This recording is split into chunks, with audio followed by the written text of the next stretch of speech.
Bueno, buenas a todos y a todas. Este video corresponde al primero acerca de la clase de feminismos y desconstrucción.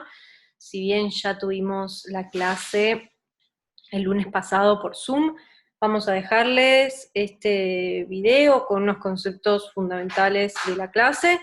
El segundo video va a referirse respecto de la cuestión de la mujer y géneros diferentes en la criminología, tanto tradicional como crítica, y un tercer video acerca de la prisionización y selectividad de las mujeres y personas trans en nuestra región y las problemáticas relacionadas con la prisión.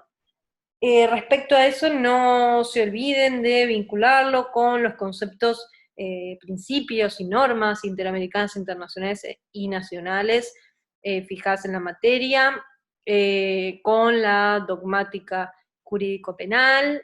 No se olviden de ver y pensar para qué efectivamente sirven los datos de la realidad que nos brinda esta criminología en clave crítica. Y así comprender desde dónde hay que abordar ciertas problemáticas. Uno de los primeros conceptos de los cuales charlamos es el poder patriarcal.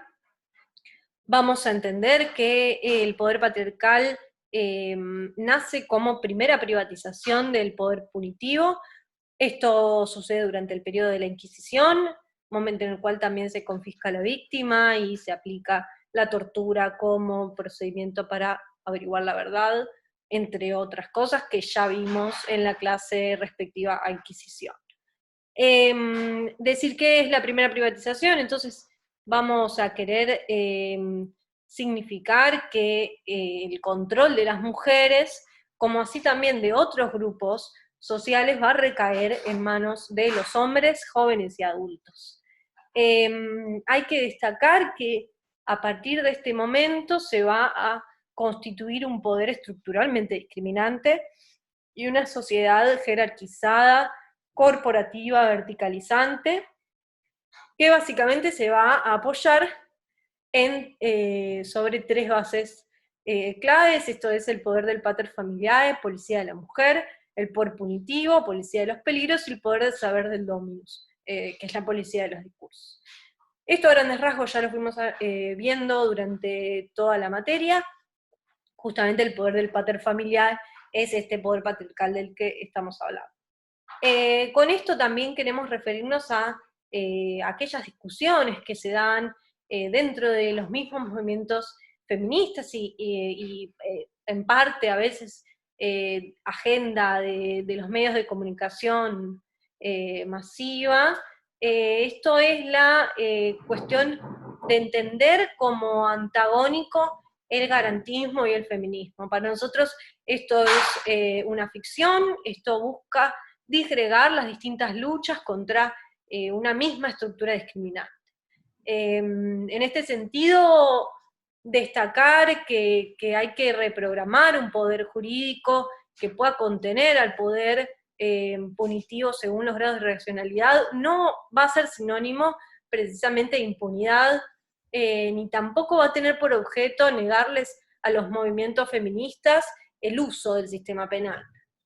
Sin perjuicio de ello, vamos a insistir en que debido a que son inescindibles, como ya vimos, forman parte de una misma estructura discriminante, legitimar el poder punitivo va a implicar legitimar la misma cultura patriarcal. Respecto a esto último, al concepto de poder patriarcal, vamos a decir que se universaliza este modelo de Estado y sociedad mediante el cual se inferioriza a la mujer con la colonización. Esto lo vamos a retomar en instantes. Respecto al segundo concepto que venimos a traer, es el de cultura patriarcal. Ya vimos las nociones de control social, formal e informal. Entendemos que el control social informal es el que, justamente como dijimos que se privatizó ese ejercicio de control, el informal es el que predominantemente va a ser ejercido en cuanto a estos grupos de personas que tratamos en esta clase. Así se van a dar una serie de mecanismos que van a tender a introducir una normalidad mediante la calificación universal, generalizada, de seres o haceres, de modos de existencia, de modos de vivir, según determinados valores propios del sistema de dominación vigente.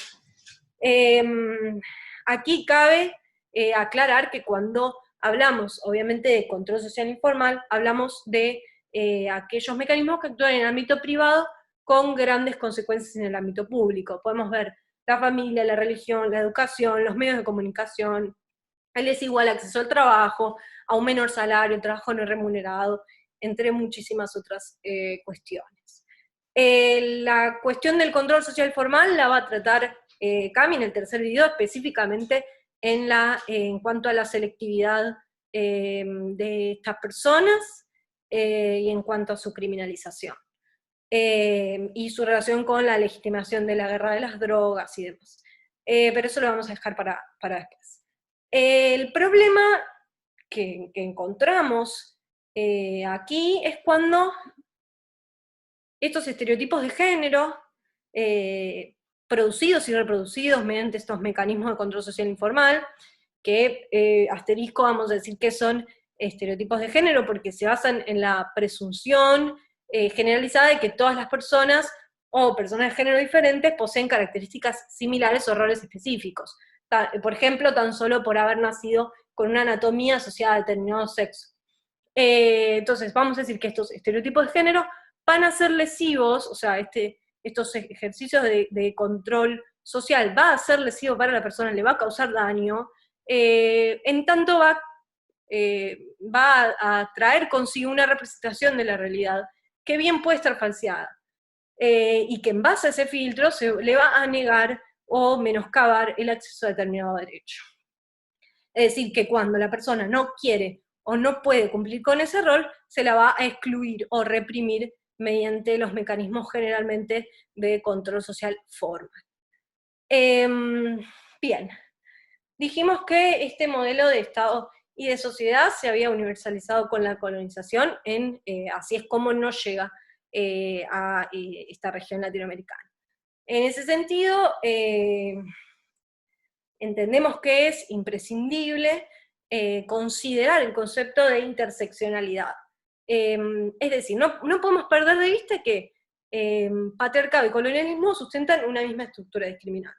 Entonces, las problemáticas vinculadas a la raza, al género, a la clase, entre otras, van a tener que aislarse conjuntamente. Digamos, conjuntamente, todas estas circunstancias que condicionan, atraviesan, marcan la realidad de estas personas. En este sentido aparece este concepto de interseccionalidad como el análisis diferenciado, específico, de contexto según el lugar, según la región, según el momento histórico y demás. Hay que tener en cuenta todos estos factores para poder entender un poco más la realidad y para entender un poco más acerca del castigo estatal, acerca de la prisionerización de ciertas mujeres, acerca, por ejemplo, de la definición de tal conducta como delictiva. Digamos, estas aproximaciones nos van a servir para abordar la cuestión que van a venir en el video número 2 y número 3, más propio de la cuestión penal con la mujer y géneros diferentes.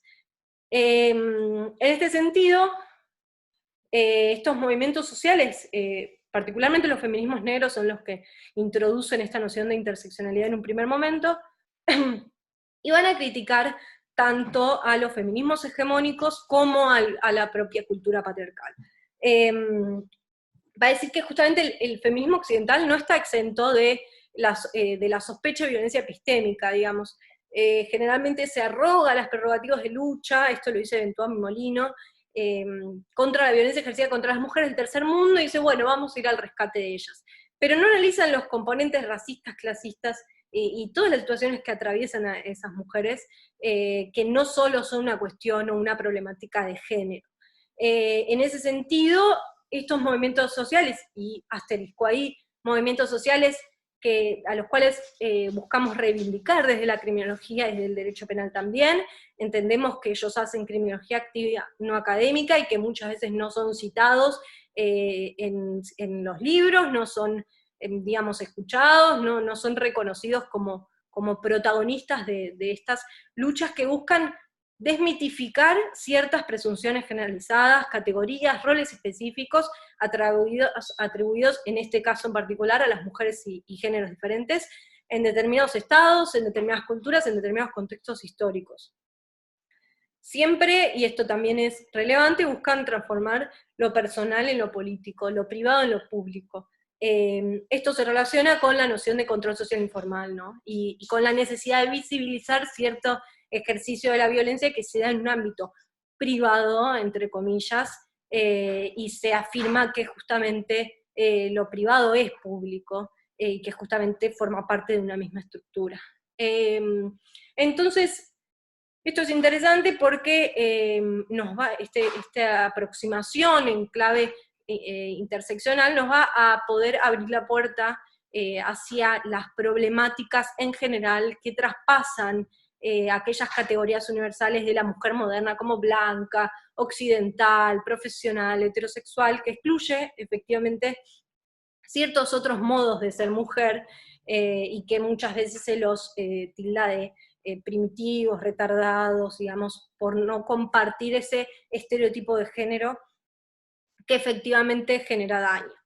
Entonces, en esa construcción de desmitificación nos vamos a dar cuenta que hay una serie de cuestiones que atraviesa la realidad de las mujeres relacionadas con estos temas que ya dije, que generan efectivamente violencia material y simbólica. Esto es importante porque también lo va a tomar la criminología crítica, las grandes autoras latinoamericanas que advirtieron una serie de cuestiones tales como la feminización de pobreza, la feminización de las tareas de cuidado y demás, todo en relación a la cuestión penal y este doble sufrimiento del que va a hablar Cami en el tercer video. Todo eso está relacionado con esto, con que hay ciertas situaciones que efectivamente forman parte de una misma estructura y que no las podemos abordar aisladamente. Bueno, lo demás lo van a decir las chicas. Importante esta vinculación todo el tiempo con el derecho penal para ver, bueno, esta criminología, qué va a aportar a ese derecho penal, qué datos de la realidad, y ese derecho penal cómo va a interpretar esos datos de la realidad en los análisis y resoluciones de los casos en concreto. Así que, bueno, eso es todo.